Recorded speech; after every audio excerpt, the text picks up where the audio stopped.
ఇవాళ ఒక case presentation గురించి మాట్లాడబోతున్నాను. 8 ఇయర్స్ పాపకి పన్ను అనేది ఎరప్ట్ అవ్వట్లేదు. పాల పన్ను ఊడిపోయి దగ్గర 6 మంత్స్ అయిపోయింది. బట్ వాళ్ళ పేరెంట్స్ వరీ అవుతూ క్లినిక్కి వచ్చారు. మేడం ఇలా మా పాపకి పాల పన్ను ఊడిపోయి 9 మంత్స్ అయిపోతుంది, బట్ స్టిల్ పన్ను అనేది ఆ ప్లేస్లో రాలేదు. సో ఏం చేయాలి అని చెప్పి, సో వెంటనే మేము దాన్ని ఆ పండు దానిపైన స్కాన్ చేసేస్తే లోపల పన్ను మంచిగానే ఉంది and position of the tooth కూడా బాగుంది, రూట్ ఫార్మేషన్ కూడా జరుగుతుంది చక్కగా. సో ఎటువంటి ప్రాబ్లం లేదు.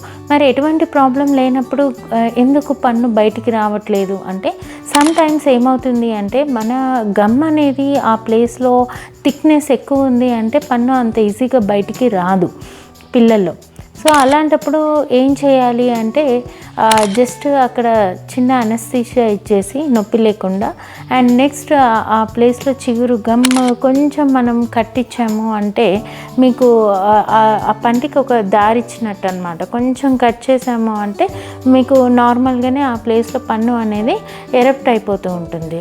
సో ఇలానే ఈ పాపకి చేసాము. ఇప్పుడు న్యాచురల్గానే ఆ పన్ను బయటికి వస్తుంది. సో ఇలాంటి విషయాల్లో కంగారు పడాల్సిన అవసరం లేదు. సో ఇన్ కేస్ ఏమన్నా మీకు పన్ను కానీ డిలే అవుతుంది, పాల పన్ను ఊడిపోయి చాలా రోజులు అయిపోయింది, కొన్ని మంత్స్ అయిపోతుంది అని చెప్పేసి పర్మనెంట్ టీత్ రావట్లేదు అని కంగారు పడకండి. జస్ట్ మీరు డెంటిస్ట్ దగ్గరికి వెళ్తే వాళ్ళు జస్ట్ స్కాన్ చేసేసి దానికి నీడ్ఫుల్ ట్రీట్మెంట్ చేస్తారు.